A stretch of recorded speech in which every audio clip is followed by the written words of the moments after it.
Murahek, istilahnya murahikin. Masa puber. Jadi masa puber itu mungkin masa pancaroba lah, perubahan dari masa kekanak-kanakan menuju kedewasaan. Ini perlu proses ya. Sehingga usia seperti itu adalah dikatakan usia sensitif. Rasa kritis belum ada.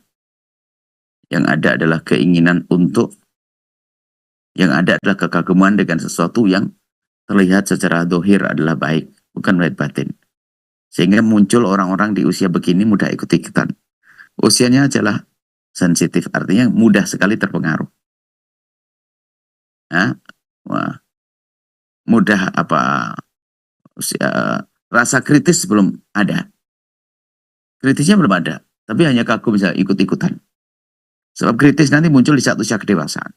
Nah, kita harus bisa menyesuaikan dengan umur mereka. Kemudian di dalam dirinya ada sesuatu yang selama ini tidak pernah ada. Anak kecil nggak ada isah syahwat, anak gede sudah ada. Kecenderungan, kemarin ketemu dengan perempuan, anak laki-laki kita ketemu dengan anak perempuan biasa saja main. Tapi sekarang di saat sudah mulai menjelang dewasa, di pancaroba, di masa puber ini mulai ada perubahan. Nah, di sinilah banyak orang ingin merusak anak-anak di usia-usia semacam ini. Dikenalkan cara bergaul yang salah. Mengenal seks yang salah. Ini adalah di saat anak-anak umur semacam ini. Penasaran ya, apalagi dalam diri ada syahwat. Kemudian pengalaman-pengalaman balik yang pertama keluar mani dan seterusnya. Itu kalau dilakukan dengan cara yang salah akan terus berkembang dengan kesalahan cara melampiaskan atau menyelesaikan urusan problem-problem syahwatnya. Na'udzubillah. Di usia-usia kecil. Banyak orang kepleset zina dan sebagainya di usia kecil. Bahkan na'udzubillah. Lebih bahaya lagi adalah diajari cara melampiaskan syahwat dengan cara yang haram, maka muncul yang sering kita sebut dengan LGBT dan sebagainya di umur-umur seperti itu. Maka sebagai orang tua harus betul waspada dengan keadaan-keadaan semacam ini. Yaitu yang pertama adalah Anda jangan lembut-lembut lalu tidak ada ketegasan atau tegas-tegas yang ada kelembutan. Anda harus bisa menyesuaikan. Tapi yang sebelum itu semuanya, Anda harus menjadi kawan terbaik bagi anak Anda. Tanpa ragu dia akan curhat kepada Anda. Beri jaminan bahasanya, di saat curhat kepada Anda akan bisa mendengar curhatannya. Anda harus bisa menjadi seorang kawan yang baik bagi anak-anak Anda. Supaya dia tidak bercerita kepada orang lain, lebih dahulu akan cerita kepada Anda. Dan Anda harus terbuka kepada mereka. Apalagi dalam hal-hal yang sangat pribadi, urusan asmara dan sebagainya. Anda harus bisa menjadi kawan anak Anda untuk berdiskusi. Bukan berarti kita berdiskusi pada anak kita untuk kita jorokkan, kita cerumuskan di dalam hubungan haram antara laki dengan perempuan misalnya. Tidak. Akan tapi justru kedekatan ini akan jadi benteng. Yakinkan bahwasanya Anda tidak akan marah kalau suatu ketika anak Anda menikah kapan saja, yang penting menikah dengan cara yang halal. Dibuka pintu halal, biarpun tidak mungkin menikah di usia 14 tahun, 13 tahun. Tidak. Akan tapi orang tuanya yang terbuka ini bagi mereka adalah benteng yang kuat. Berbeda dengan orang tua yang dikit-dikit marah dan sebagainya, sehingga bagi dia adalah lebih baik saya melakukan dengan sembunyi. Sehingga di saat dia melakukan dengan sembunyi tidak terpantau oleh orang tua, maka kerusakan yang paling repot adalah di saat seperti ini. Maka di saat orang tua terbuka itu akan jadi rem bagi dia. Kenapa kok aku melanggar? Pun ibuku juga mengizinkan kok. Kalau sudah halal dan baik. Nah, termasuk problem-problem yang lainnya. Termasuk problem, mohon maaf, lawan jenis. Problem sejenis. Problem minuman keras, sabu-sabu dan lain sebagainya. Itu kan di saat mereka punya permasalahan, diajari oleh temannya untuk menyelesaikan permasalahan dengan minuman keras dan sebagainya. Ikut-ikutan.